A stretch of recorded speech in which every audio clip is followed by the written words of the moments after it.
Being at CppCon has been amazing because you can directly speak with the experts. I've had conversations with Bjorn Strusepp, with Sean Parent, and they're all very friendly and accessible and willing to give their opinions or advice on C++.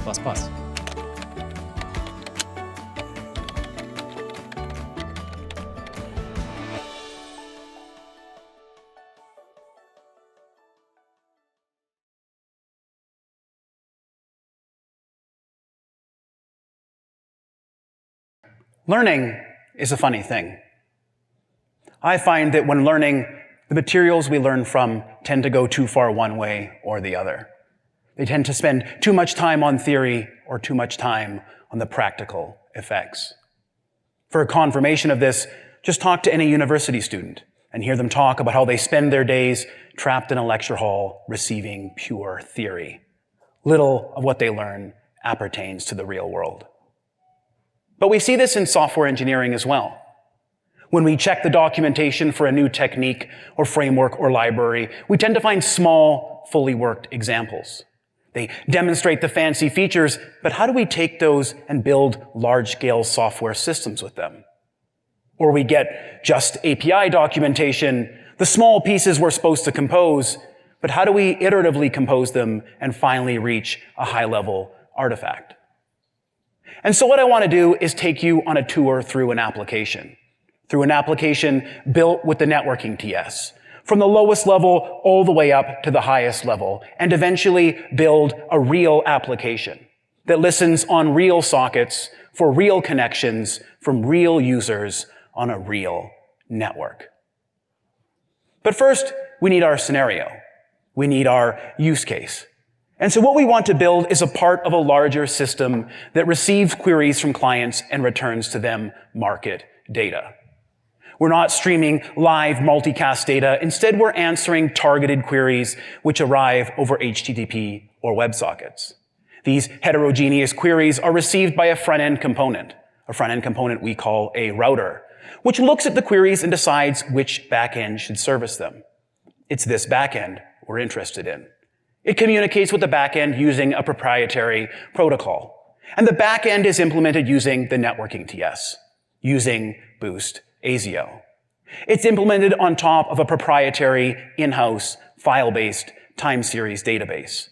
And so not only are we going to see the asynchronous domain of networking, but we're going to see how that interoperates with the synchronous non-blocking nature of file I/O. But what about that proprietary protocol? What about the language we're going to try and teach the networking TS to teach Boost ASIO to speak? This protocol is called Datacon and was designed by a coworker of mine. Being designed only for internal communication, we have, at least for now, foregone things like authentication or encryption. We're interested in keeping our latencies low and keeping our throughputs high. This protocol supports a rudimentary request-response cycle. The client, in the Datacon sense, which is that router talking to our final client, submits a request to us, we accept or reject, and then we send the response. But we don't just send the response, we stream the response. Because part of our use case is supporting responses that are so large they can't possibly be buffered in memory. We want to be able to deliver responses to users that are many gigabytes or even terabytes. And because we're interested in latency and throughput, we provide utilities for the front end, for the router, to reuse the back-end connection, to cancel responses they no longer need, and to keep idle connections active, not just so the front end can connection pool, but also in case we have a query which might go idle for some time. You might imagine a user who wants to follow live market data as it's coming in, wants to open a query and receive ticks all the way through to the end of the day. And that symbol may not tick for a while, and so the server may need to send a heartbeat to keep the connection open, to figure out if that pipe is broken. Now that we've motivated our use case, let's take a look at the actual bytes we're going to be sending. Let's take a look at how the Datacon protocol looks on the wire. Every Datacon message starts with a 5-byte header, the first 4 bytes of which are the little-endian unsigned length of the entire message in bytes. Therefore, we have a minimum value here of 5.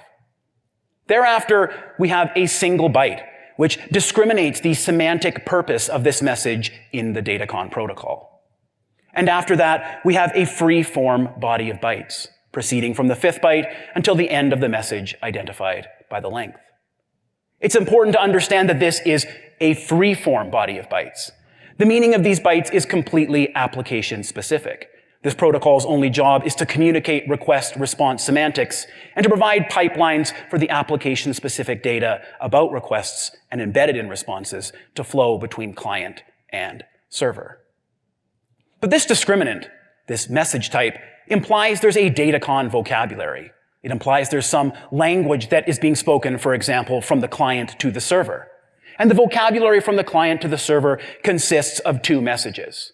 The first, the most obvious of which, is the request, which transmits a request from the client to the server and has a payload of application-specific bytes which describe the request the client wants executed. Beyond that, of course, the client needs a way to end responses early, and so they have a cancel message with no payload, which requests that the server end the response and return to the idle state, ready for another request as soon as possible. Which leaves us with the larger vocabulary the server speaks to the client. The server, of course, needs a way to acknowledge and reject requests. And when it acknowledges requests, it sends a payload of application-specific bytes, which describe the response which is to follow. You can imagine an application which realizes this by transmitting the MIME type of the response. It says application/JSON, for example. The reject request, on the other hand, has an application-specific payload which describes why the client is being rejected. And this message has a new property. It's terminal. When the client receives this message, they know the connection has transitioned back to the idle state. They know that the response they tried to set in motion is now over and that they can send a request anew. Which brings us to actually transmitting that response. And for that, we have 3 messages. The first is intermediate chunk, which just transmits some part of that response, some application-specific payload. Another part will follow. The final chunk does the same thing, but has the additional semantic that the response is now done. That this is the last piece of data in the stream which is in response to the request. But this streaming formulation, this idea that we can't buffer the entire response in memory when we decide to accept it, means that maybe as we're processing our response, we run into some error. There's some unforeseen circumstance which prevents us from fully answering the client. And so we can also send an error with a payload which describes the error in an application-specific way and which is terminal, which brings the connection back to idle. Which leaves us with acknowledge cancel, which is sent when a cancel is received and the server commits to sending no more of the canceled response. And then, of course, we have that heartbeat, which has no payload and is not terminal, which is just sent during periods of inactivity. So now that we understand the vocabulary, we understand the structure of the messages, and we understand the use case, let's take a look at how we're going to start designing our implementation. Let's see how it is we can teach the networking TS to read Datacon. And so we begin with an enumeration of all of the message types because we don't like magic constants in our code. Note that we also throw in unknown in case, for some reason, we need to represent something like a parse error. Which brings us to the initiating function for the async read operation. The operation which will read exactly one Datacon message from some async read stream, the first parameter to the initiating function. And then we give it something called a dynamic buffer, which it's going to use to read into, and we inject a completion token that the operation can use to report back to us that it's done. But in previous years, when I've given talks about the networking TS, I've talked about const buffer sequences and mutable buffer sequences, but never dynamic buffers. So what is this named type requirement? What is this parameter, and what does it represent? Well, unlike in previous years, we don't know exactly how many bytes we want to read before we start out. We need to read the header to figure out exactly how many bytes to read. But once we've read the header, our read operation is started, the storage has already been injected, and now there's no more customization point if we were just using a mutable buffer sequence. And so we need something that's akin to a const or mutable buffer sequence, except it's not just a handle to some view of bytes, but is rather a handle to a view of bytes and an allocation strategy, some way of resizing that buffer. And so it has embedded type aliases, const buffers type and mutable buffers type, giving the const and mutable buffer sequences it will use as its vocabulary. Then it has 3 getters, which should be Familiar to anyone who's ever used a standard container: size, max size, and capacity. Then we have two observers, const and immutable overload, which allow us to actually get views of the backing storage, views of those bytes the dynamic buffer handle is managing. The first parameter indicates the offset from the beginning at which the view should begin, and n indicates the number of bytes which that view should be a view of. Which leaves us with the three most interesting functions. Grow, which tries to add n bytes to the end of the underlying storage and throws std length error if it cannot. Shrink, which removes n bytes from the end, and consume, which removes n bytes from the beginning. But I said something very disturbing when I introduced this slide. I laid out the motivation for this class, and part of that motivation was that when we start reading, we don't know how many bytes we need to read. We need to read something off the network to figure out how many bytes we need to buffer. But who's to say that our peer is trustworthy in this regard? Who's to say they aren't just going to send us 4 bytes with all the bits set to 1? That would cause us to go off and allocate 4.2 gigabytes of memory, and then they could just turn around and do the same thing over and over again. Eventually, the Linux kernel is going to wander by, the killer is going to wake up, our application is going to die, and we're going to deny service to all of our clients. But dynamic buffer is a named type requirement. We can inject any type that models the requirements. And we saw there was a max size member. And so maybe we inject a type that customizes that max size member to constrain the allocation that can be performed. But when grow runs into the max size, it throws std length error. This is not how errors are idiomatically reported in the networking TS. Throwing an exception will cause it to just bubble up into the execution context, be re-emitted in main, and cause the application to die. But that's exactly the problem we were trying to solve. That's the scenario we were trying to avoid. But max size is still sitting there. It's part of a policy about memory allocation that we're having injected into us. It's oh so promising. And so what I've done in the implementation of Async Read is I've regarded it as a policy. I have an enumeration of all the errors Async Read can emit, and only the relevant ones are there on the slide. Max size too short for header, in the case that max size is too short for me to allocate even space for the header, 5 bytes. Max size too short for payload as well, in case the max size is too short for me to subsequently allocate space for the payload. Then I have a make error code factory function, which can be found via ADL, which coalesces an enumerator into an std error code. And then I have this helper function, async read grow, which in the actual code is embedded in a detail namespace. It takes in the buffer it wants to grow, the number of bytes it wants to add, and the enumerator representing the appropriate error to return if it can't. It goes off, it grabs the max size, and it does overflow-resistant arithmetic to see if the request would overflow the max size. If it would, it returns an appropriate error code. It returns a truthy error code. This causes the underlying operation, async read, to end in error. It causes that error to bubble up through all of the subsequent asynchronous operations and to be emitted at the highest level, to be emitted in the connection management layer of the server. Where the connection is seen to have ended in error, it's reaped, and the server continues on happily. Which leaves us with the happy path, in which case we just grow the buffer by n bytes and return a default constructed error code which indicates success. This, of course, is the most likely path. But in talking about async read, I've omitted something else, because async read is the initiating function of an asynchronous operation. And asynchronous operations don't complete by reporting their values through the return channel. No. They complete later. They invoke a completion handler, and as such, they have a completion signature. So the completion signature of async read contains an error code, the number of bytes transferred, the message type which was read, and a view into our dynamic buffer. Which raises questions about why exactly these 4 values were chosen. After all, if the user is injecting into us intelligence about how to allocate storage, if they control the view of that storage, why do they need to know how many bytes transferred? They should know that implicitly based on how much space I allocated. And why do I need to give them a view of the payload?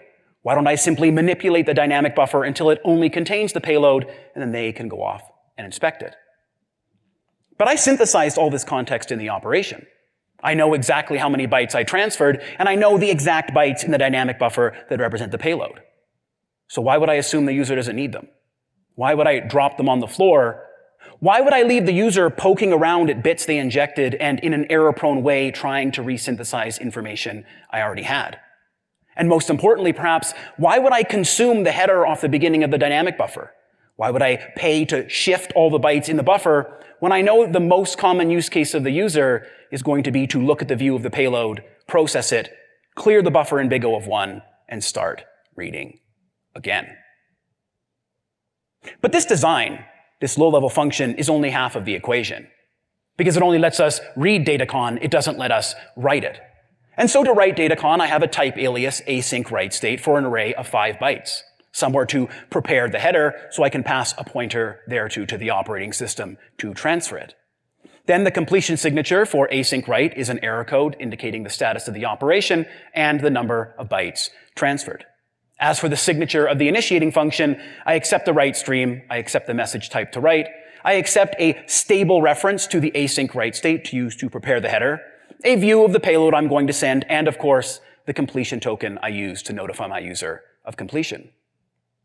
But why am I making my user responsible for maintaining the lifetime of this async write state? That seems like an implementation detail. Why don't I do that myself internally? Well, for one, the user may want to inspect that state.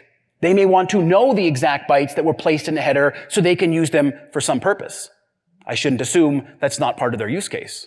And then internally to my operation, if I need to create a stable async write state, I need to pay to allocate it. But my user's already keeping things alive for me. They're keeping that stream alive, and they're keeping whatever bytes that buffer is a view of alive. So they have some stable state, and so I allow them to inject the async write state. I allow full context to flow out of my asynchronous operation, and I don't make my user pay for allocations they don't need. But these are just 2 very low-level building blocks. They aren't that high-level application we were promised, and that's because building an application using the networking TS works just like this. We build very low-level components, and we build our way up. And this isn't just philosophical. This has real-world benefits. When I was writing this server, when I was decomposing it so it wasn't a monolith, I had occasion to need a Datacon command line protocol debugger, something for functional testing.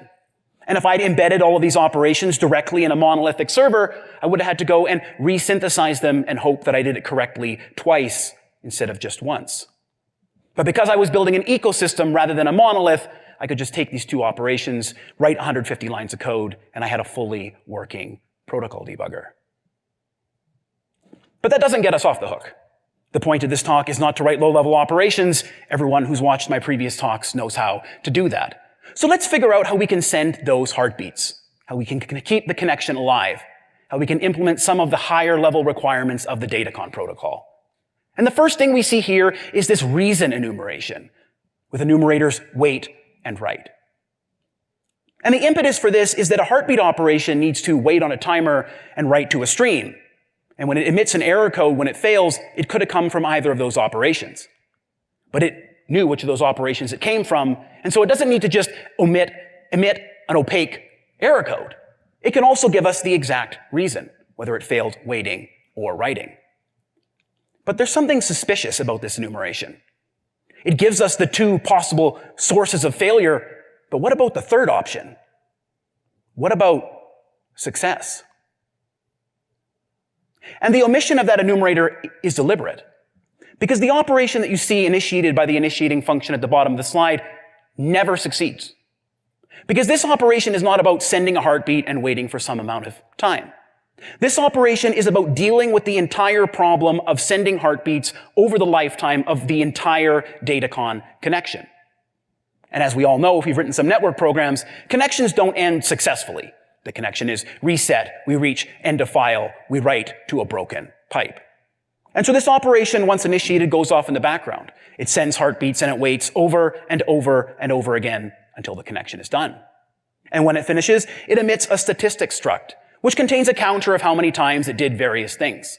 And I've wrapped these things in a structure rather than making them individual arguments in the completion signature because I may want to extend it later. I may want to add some new members, and I don't want to break all of my users when I do so. Which brings us to the initiating function of our asynchronous operation, which always fails. It takes in a write stream, because it's going to write those heartbeats, a write state so it can prepare the header, a waitable timer to wait on, something called an event structure, and of course the completion token it's going to use to notify the caller when we inevitably fail, with the reason for that failure and the statistic structure. But what's that events object? What's the motivation for that? Well, the issue with writing these kinds of very long-lived, very high-level asynchronous operations is there's 2 or 3 little tiny knobs, little tiny bits of logic your user's going to want to customize. They're going to want to inject. And the event structure wraps that up in a named type requirement. It exposes to the user the ability to customize those parts of the operation that depend on the embedding of the operation, that depend on their system, that depend on components we don't want to couple ourselves to. So let's take a look at that name type requirement. Let's take a look at the logic that can be injected into our async heartbeat operation. Heartbeat events is very simple. It has a null array function delay, which when called tells the heartbeat loop how long to rest for. And this is because we don't want to just send heartbeats every 5 seconds, for example. We want to send heartbeats often enough that the connection is never inactive for more than 5 seconds. And some other component may have caused there to be activity on the socket. And so we need to have intelligence about that injected through this events object. Of course, if 0 is returned, it means the connection is currently inactive. The heartbeat function should go off and send a heartbeat. Which brings us to that second function, motivated by that formulation. There are going to be other components of this system sending to the stream. Of course there are. A Datacon connection is not just about keeping it alive with heartbeats. There's other things we want to do with it. And so once delay returns 0, and tells the heartbeat operation it's good to go off and write a heartbeat, it needs to tell the underlying component that it's finished writing. So the underlying component can manage the stream being shared. Because if 2 operations try and write to the same stream, it's thread safe, but the writes may end up interleaved. You may end up writing things that aren't even valid Datacon. But as I just said, this is just writing heartbeats. This is just keeping the connection alive. How can we actually implement the high-level semantics of Datacon? How can we implement this state transition diagram, which describes what Datacon is actually meant to do? Receive requests and transmit responses. But as we look at all the edges in this state diagram, we notice something interesting. Earlier on in the talk, when I was talking about the ability to reuse Datacon connections, I said they went idle. And there's an idle state on that state transition diagram. But when we send the final chunk, we don't go there. We go to something that's called after response. And what's the deal with this state? What does it mean? An after response is a reification of something that doesn't just occur in networking, but which physicists know is endemic to reality itself. Information takes time to propagate. It is not transmitted instantaneously. And so keeping the state of 2 machines removed by some physical distance in perfect sync is utterly impossible. Imagine the following scenario. We have a Datacon connection humming along, sending the response from the server to the client to some request. The client, all of a sudden, decides it doesn't need the response anymore. And so it sends a cancel message. It sends it sailing across the network. But in the interim, as those bytes are flying across the network, the server generates the final chunk. The server sends the final chunk and it goes back to the idle state. Then, sometime later, that cancel message arrives, but there's no response to cancel. This seems like a protocol violation. You're trying to cancel a response when there isn't one at all. But the client had no way of divining this information. The client had no way to understand that by the time the cancel arrived, the response was already going to be done. And so we introduce this state. We introduce after response in order to deal with this fact that's endemic in reality, that information takes time to propagate, that states can't be perfectly synced. And in so doing, we find ourselves in good company. Because TCP contains states that have similar motivation. The states close wait and time wait. Now that we understand that state diagram, let's actually try and reify it in an operation that will abstract all those complexities away. We begin with a reason enumeration, which is rapidly becoming an idiom, and a statistic structure, which is also becoming an idiom. Then we have the initiating function for our asynchronous operation. It takes in a stream, not a read or write stream, because it's going to both read and write messages, a dynamic buffer to manage its reads, an event structure, which we'll explore in a moment, and a completion token through which it reports its completion. An error code, always failure, because just like heartbeats, this deals with the problem across the entire lifetime of a connection, and a statistic structure, which is a summary of what it did and why it failed. So let's take a look at the control events. Let's take a look at the customization points that the control operation has. First of all, it has complete write because it needs to write, and so it needs to coordinate that with other parts of the system sharing the socket. Then, because it can generate cancel signals coming in from the user, it has a cancel function that it uses to report to the implementation that whatever query is currently running should stop as soon as possible. And then, because the whole purpose of async control is to get us requests so we can service them, it has an init function that it uses to initialize the underlying subsystem. It passes in a const buffer sequence, which is a view across the application-specific payload of that request. But what does this return? This needs to be able to signal to us that we should reject or accept. And in either case, it needs to be able to give us some application-specific data which should be sent alongside that accept or reject. And so we turn around and we embed this formulation in the C++ type system. We have two types, one called async control accept and one called async control reject, and each of them contains a const buffer sequence. Note that the const buffer sequence is a view. It's not some allocated type because we take on the responsibility as implementers of this events class of managing memory. We do so for the same reasons we do it with dynamic buffer. We don't want to couple async control to a single arbitrarily chosen way of managing memory and keeping it alive. Instead, we want to put that decision where it belongs, on our user. We want to maximize the reusability of our operation. Now that we have these two types, we need to wrap them up somehow because the C++ type system doesn't allow us to return two heterogeneous types. Unless, of course, we wrap them in a variant, and so that's exactly what we do. But accept and reject aren't really the only outcomes that we can imagine. We can imagine initialization encountering an error so bad that the entire connection needs to wind down, that the query underlying this needs to be destroyed. And so we add a third alternative. We add error code. But then we remember that this whole system is acting as a bridge between the asynchronous domain and what's fundamentally the non-blocking domain. And so we add an additional semantic as well. If that error code alternative is selected, if it's truthy, and if it represents operation in progress, the async control operation will decide that initialization isn't finished yet. It's not ready.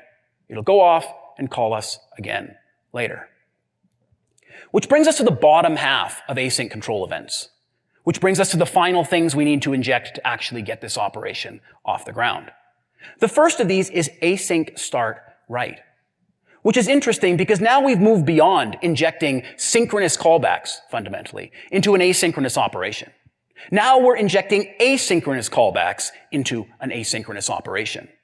Because unlike async heartbeat, which could just say, oh, okay, I can't write now, I guess I'll write later, because its whole job is to keep the connection active, and if someone else is writing, the connection is definitionally active.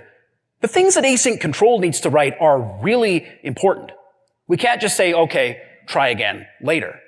And so we need an asynchronous operation that waits for the next time we can write, which gives us an async write state that we can use to prepare our header, and which obligates us to come back and call complete write when we're done. But more than this, once we've initialized the underlying component, we need some way to tell it that it can go off and it can send the body of the response, that it can send all those intermediate chunks, and finally, the final chunk. And so we have an async run injected operation for this, which reports completion with an error code and some implementation-defined statistic structure. All async control depends on is that it can pick several named members out of this to combine it into its higher-level statistics. And then we have async wait. Because async control needs to be able to poll to initialize those non-blocking implementations, and so it needs an injection of some intelligence about how long it should wait and when and why. And rather than just blithely injecting some duration, we put maximal control in the hands of our users. They get to decide how long. They get to decide how that wait will be realized. They can manage that component. But this brings us to something interesting. This brings us back to one of the fundamental guarantees that asynchronous operation gives us, and that is non-reentrancy. In the networking TS model, when you initiate an asynchronous operation, you're guaranteed the completion handler will never be invoked below that initiating function on the call stack. Because if that was allowed, reading from an always ready pipe would rapidly cause a stack overflow. You'd initiate a read and it would be completed, and then you'd initiate another read below the initiation of the first read, and so on and so forth. And while that makes sense in the domain of asynchronous operations meant to be published as consumable bits by consumers, what about when we're injecting asynchronous operations? We're injecting asynchronous callbacks into something that is itself an asynchronous operation that already has to offer this guarantee. And so we may waive this requirement. And if we think about async start write, it becomes obvious why we can and should do so.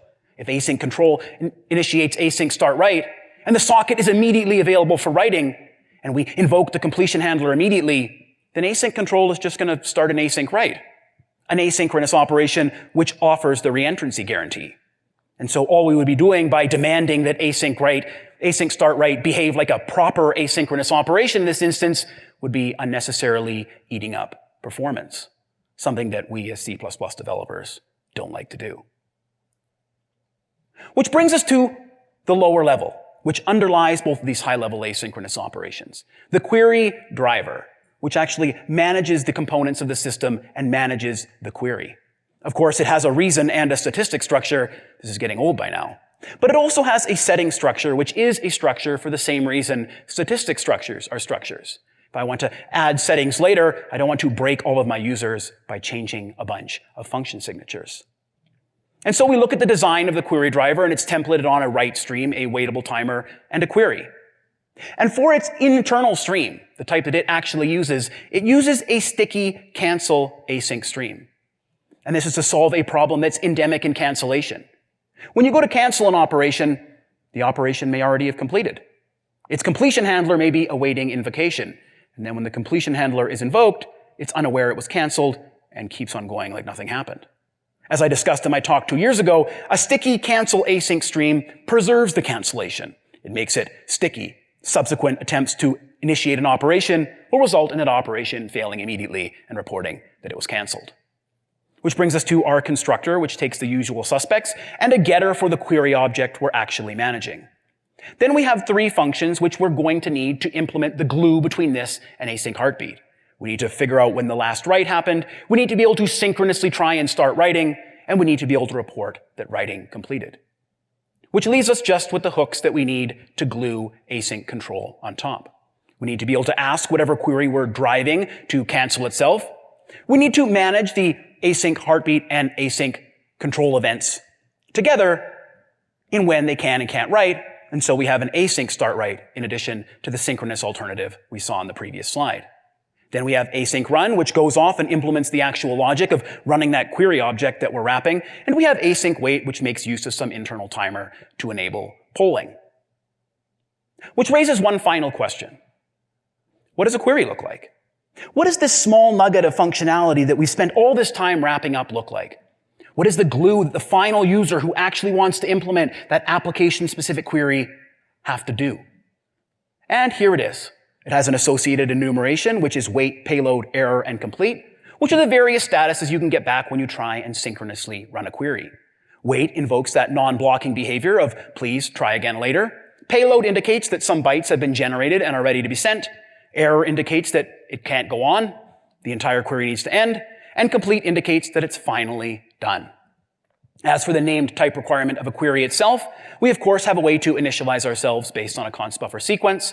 We have a way to perform an incremental bit of work we call run, which returns a query status. And because we can be canceled and we want to recycle this object, we have an end function which is called and tell us that we should get ready to be initialized again. Then, since run has no pathway to give us the payload that we're managing internally, we have a payload getter. Which brings us to this function called toggle. And the fact that we have a function called toggle is actually an artifact of the fact that my academic background is in graphics processing. Because if we think about the cycle of a query, we call run, we generate a payload, and then we send the payload. And as we discussed earlier, network operations take time. That's why they're asynchronous to begin with. But do I really want to leave the CPU and hard drive idle while I wait for this network operation to complete? And once the network operation completes and I come back and I'm rerunning the query, do I want the network to wait for the CPU and hard disk? And so what we do is when we call run, we generate the response into the front buffer. And then we grab a view of it with the payload getter and we call toggle. which demotes the front buffer to the back buffer and promotes this back buffer to the front buffer. Then we can go off and we can send from the back buffer while simultaneously calling run to generate additional bytes into the front buffer. Not only does this keep the network and the CPU and the hard disk maximally busy, but the fact that all we're doing is rotating between two buffers means that at some point in our connection, we'll generate the biggest payload we're ever going to generate. We'll allocate enough memory to store it, and then we'll never allocate again. All we'll do is the query runs and is reused over and over again by the connection is just swap two pointers back and forth. Which means we've implemented all of this, or at least designed it. There's some glue in there. There's the query driver async heartbeat events and async control events ref that we haven't looked at, but those are very trivial classes. Those are classes where I just implemented a name type requirement and each one of them was implemented by looking through a reference and calling some member function. But this only handles a connection. And I promised you a server. And servers need to accept connections. And servers need to find somewhere for the work associated with a connection to run. And so we still have more work to do. We have more pieces of this puzzle to look at. And so let's see how we abstract away accepting incoming connections. We do so with another of this family of operations which never succeeds. When we kick off async accept, we give it our acceptor. We give it a stable piece of memory to record the remote endpoint of the socket accepted. We give it some event structure and a completion token through which it reports completion by way of a failure in the number of sockets accepted. We're handling the problem of accepting connections until the end of time for this particular acceptor. And the way we can accomplish this is by injecting that events object, which has this interesting function next, context. And this is to help us solve the problem of distributing work. It's to help us solve the problem of distributing work in face of the fact that single-threaded code is really easy to write. It's easy to reason about, is correct by default. And so what we want to do is we don't just want to assign our incoming sockets to the same execution context the acceptor has. We want to bind different execution contexts into each incoming connection so that we can manage them in a single-threaded way on the associated execution context, while still taking advantage of the fact that our server probably has a lot of cores. And so async accept calls this, gets a reference to a context, and when it accepts, it binds that context into the associated socket. It associates that socket with that thread of execution, and then, of course, it needs to report it accepted a connection, and so it calls the accepted function, gives the endpoint, the remote endpoint of the socket, and injects the stream by moving it. Hands off responsibility to it, to the person they are calling. But having all these threads implies that we have some way of spinning up threads and managing them and giving them a context to run work in, and how are we going to do that? Well, we're going to write a thread pool. A thread pool which accepts a number of threads to its constructor and has a run function which allows us to surrender the foreground thread to run in the context. Not just to surrender the foreground thread, but also to spin up and run each of the necessary background threads as well. We also allow it to take a function which will be invoked on each thread which starts up in case we want to interoperate with some C library that requires something arcane like thread-specific initialization. Then we have a stop function we can call externally when we want our entire server to collapse and end. And since this is a pool, we need some way of actually looking at the things in the pool, so we have begin and end iterators so we can traverse it. But these are still just components. They're still just little pieces. And I promised you a running server.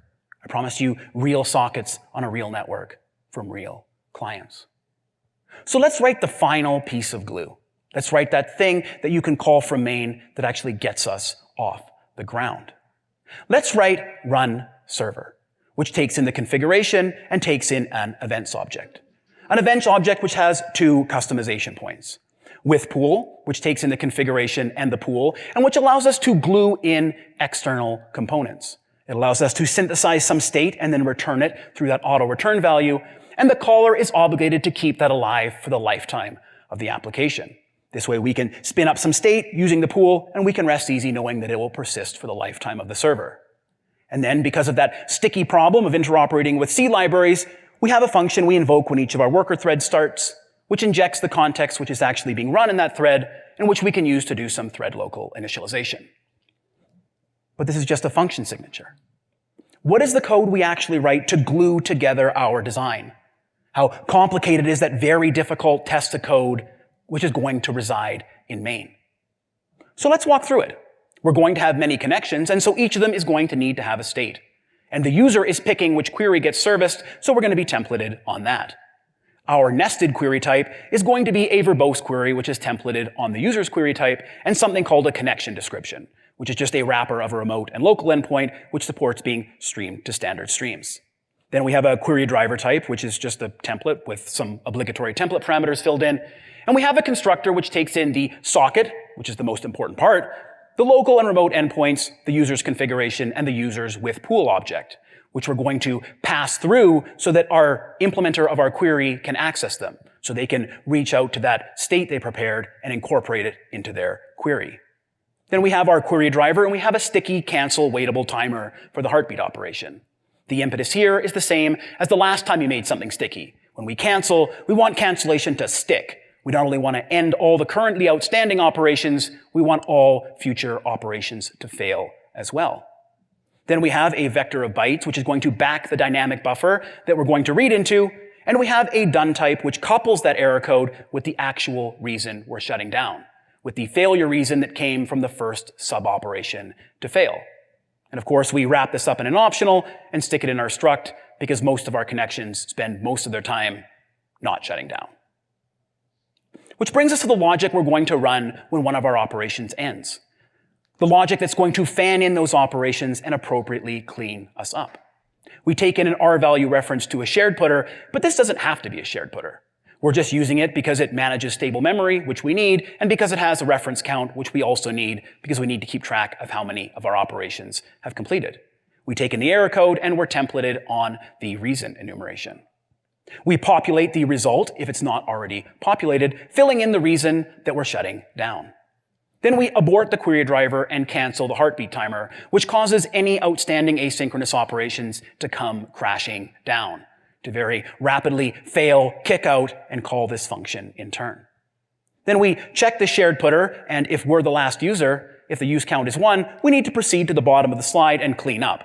But if the use count isn't 1, we need to not clean up because we're going to let the last operation to complete do that, and so we throw away our count and return. If, however, we're the lucky final operation, we use the verbose wrapper around the query to just write out the timestamp and then write out the description of the connection and say we disconnected due to some failure. Because we want to expose our users to maximal context, we then write this anonymous class which visits our two reason enumerations and will format them in the elided code. We then visit this visitor, we write out a colon, and we also expose the user to the actual reason for the failure. Which brings us to managing states for our accepting sockets. Because we're a modern application, we want to be able to listen on IPv4 and IPv6 and on multiple endpoints. And so we're going to need to have a few of these. Our accept state just takes in the associated execution context and the local endpoint to listen on. Then it opens the acceptor, sets the reuse address flag, binds the local endpoint, and calls listen, thereby beginning to accept incoming connections. Note that we also add, as a member of this struct, the spot where we're going to store the remote address for each subsequently accepted connection. Now that we're armed with these two types, we can go and we can actually write the function we set out to write. We can actually get our server off the ground and start serving actual clients. And so the first thing we do is we're going to create a thread pool. We're going to create a thread pool with the configured number of threads, and then we're going to go off and we're going to call that with pool function. And since we promised we would, we're going to keep that object alive until the end of the server's lifetime.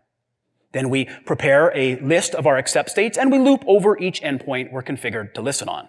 We log for each of them that we're going to start listening. We emplace a state in our list, and then we prepare a lambda whose definition has been elided for the moment. Then all we need to do is kick off that async accept operation. That operation which never succeeds because it's going to handle each and every incoming connection. We pass in the acceptor and the remote, and we pass in something called an async round-robin events, which is something that satisfies the name type requirements placed on the events object to async accept, which round robins over the iterators given, which are just iterators into the pool, and which invokes some lambda when it actually accepts the connection. And so we move in on accept. Then all we need to do is provide a completion handler for when and if that operation ever actually fails. Async accept is one of those operations that rarely fails, but hey, it could happen. And when that happens, we write to std error, there was an error, and we also dump the context of which accepting socket experienced that failure, and then we throw a system error. And throwing a system error in the completion handler of an asynchronous operation causes it to just bubble all the way up, be re-emitted from run on the thread pool, get caught at the highest level of the application, get dumped to the user, and call the application to end. Which leaves us wondering what we need to do whenever we accept the connection. How do we implement that on accept lambda? And the first thing we want to do is we want to transition to the correct execution context. Because as I said earlier, async accept is going to try to bind a fresh execution context into each accepted stream. But because of the way ASIO's asynchronous operations work, we're in the acceptor's execution context. And so if we want to write that beautiful, easy to reason about, correct by default single-threaded code, we need to place ourselves in the correct context. We need to place ourselves in the execution context, which is actually going to process this connection. So we get the executor out of the stream, we use ASIO execution execute to transition to that stream, and then once we're in the correct execution context, once we can proceed knowing we're data race free, then we start doing the actual work of kicking off all the operations on our connection. The first thing we need is to prepare its connection state, and so we make a shared pointer thereto. Then we dump out the timestamp using the query, and we write out that we accepted a connection from the remote to the local. Then we need to start the control operation, and so we call that function. We pass in the stream, and we pass in a dynamic buffer, which is not only backed by the buffer associated with this connection, but also has injected into it configuration about the maximum number of bytes it's willing to allocate. So we know we can't have someone drive by and denial of service us by just sending us 4 bytes with all bits set to 1. Then we make an async control events ref, which points to the driver, and we pass in a completion handler, which just calls the done function on our connection state. Which leaves us keeping that connection active, which leaves us starting off the heartbeat loop. And so we call async heartbeat. We pass in the stream, we pass in the write state it's going to use to prepare its header, we pass in the heartbeat timer, and we pass in a query driver async heartbeat events, which uses the query driver for some parts of the implementation, but also has injected into it the heartbeat interval, the maximum amount of time the connection is allowed to remain idle for. For the completion handler, we just inject essentially the same thing. It just calls done on the putter. The only difference is that it captures by move rather than capturing by copy, because we don't need that putter anymore. That's one of the reasons why we grab a reference to the state at the top of the slide. So now we've set up a bunch of asynchronous work. We've set it up to run, but we haven't actually started it running yet. And so what we need to do to actually finish our job is we make a signal set. We make a signal set that handles SIGINT and SIGTERM because we want to be able to shut down gracefully in response to the normal signals. We wait for a signal to be received, and when it is, we say we're stopping, and we call stop on the thread pool. Then we tell our user, finally, we've actually started a real server, and we call run on the thread pool to allow all that asynchronous work we set up to run. We call run, and we inject into it a lambda, which fulfills the last promise of this function, which calls thread start on our events object from each thread so they can go off and do that arcane C thread local initialization if they want to. And this case study, this tour through this server, hasn't just been me getting up in front of you and telling you that here's something I imagined might work. Here's something I thought of. Here's an idea that I had. Because the design and all of the code on these slides isn't just an idea. It's actually embodied in an actual repository, which is compiled and built and deployed, which is running in production right now, which, while I've been giving this talk, has doubtless serviced many thousands of queries. Are there any questions?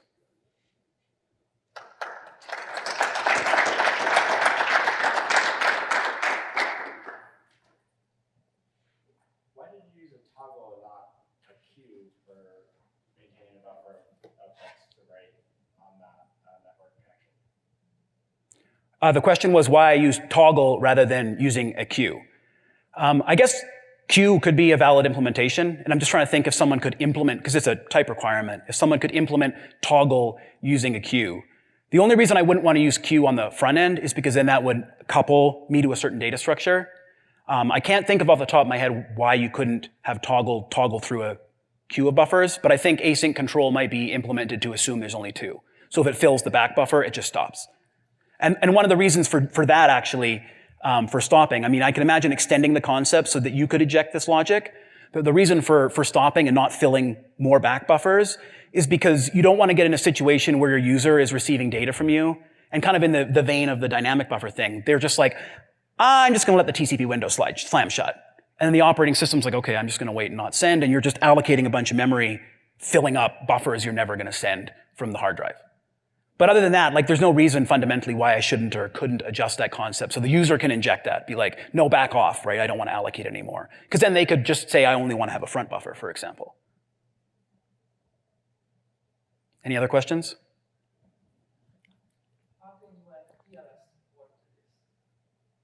The question was how I can add TLS support to this.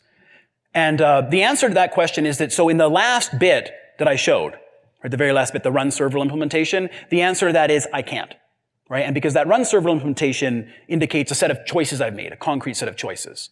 But throughout the whole rest of the design, right, the whole rest of the design leading up to those final slides where I was implementing run server, all I trafficked in was async write stream, async read stream, and async stream. So I just need something that modeled that named type requirement. And if you open up, not the networking TS, but you open up the parts that ASIO extends the networking TS to include, there's an SSL stream. Right? So someone could connect that SSL stream, do the async handshake, and then inject that into the whole Datacon framework, and all of a sudden it magically speaks TLS. That was actually something that I did internally to our company when we were writing a fix engine, and the selling point was that because it was all ASIO-based, you could just be like, oh, here's an SSL stream, and all of a sudden you could talk to GDAX, which was like big at the time we were writing it. Like they spoke fix over the internet, over SSL, and no one else's fix engine could do that. So it's easy with the framework, but the run server would just need to be rewritten. And that's the whole point of run server. It embodies a set of decisions that you've made, right? And it's the concrete server that's going to run, and it only is customized on like query and with pool and configuration. Any other questions? Okay, well, thank you for coming. I'll wrap it up there.